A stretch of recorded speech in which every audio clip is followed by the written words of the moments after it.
The WTO is warning global trade could plunge by 32% as the pandemic continues to bite hard. The Director General says the numbers are ugly, is warning of painful consequences for people and businesses.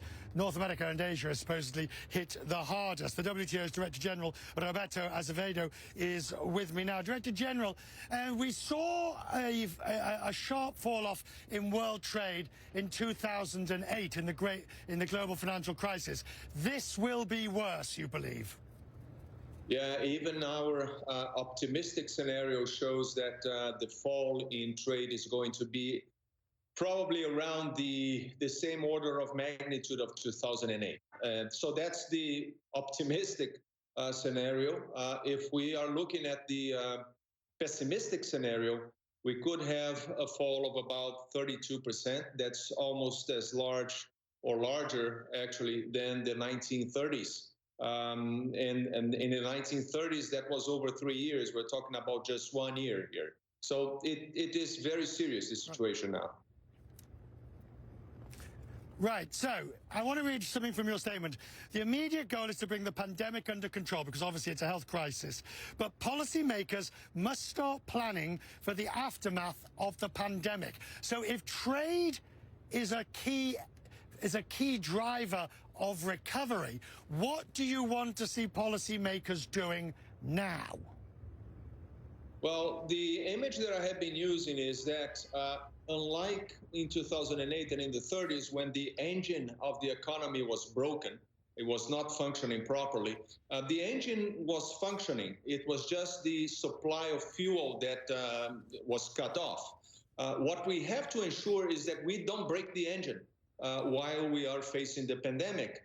And the way of doing that is, first and foremost, have the stimulus packages in place, but it's not only putting the fiscal and monetary measures in place, they have to be coordinated internationally. And I don't think that that is tipped up at this point in time. And we have to keep borders open, trade flowing, investments flowing, creating confidence for investors and citizens to return to normalcy once the pandemic is taken care of.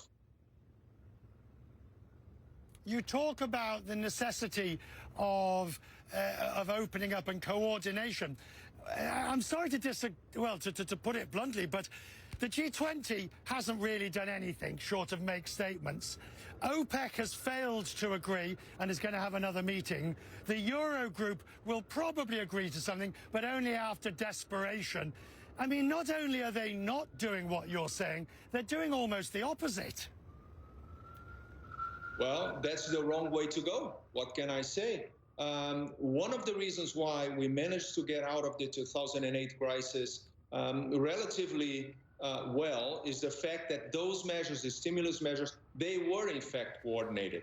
Now, the instinctive reaction of governments is to look inward, is to look in the short term, is to respond to the politics that they see within their borders. That is not good enough for the kind of crisis that we have now. Either we shape up and begin to talk to each other and find common solutions, or we're going to pay a heavy price if we continue to go it alone. Let's just talk about that heavy price, because to some extent it won't be. It'll be the OECD, the mature market economies. They will pay a price, but the real price will be paid by the emerging markets in the developing world. How worried are you for their futures, bearing in mind this fall-off in world trade? I'm very, very worried because they're not going to pay a price only in terms of economic terms. They will pay a huge price also in terms of social impact. First of all, those countries, they don't have the health system infrastructure that is necessary to handle the pandemic properly. So they're going to spend huge resources, and they will need help to develop and ramp up their health system.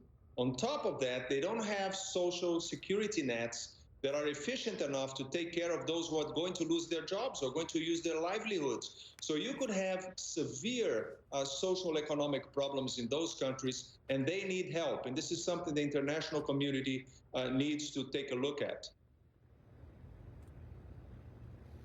We appreciate your foresight and your talking to us tonight. Thank you, Roberto Azevedo, joining us from the WTO. That's the World Trade as opposed to World Tourism. Now,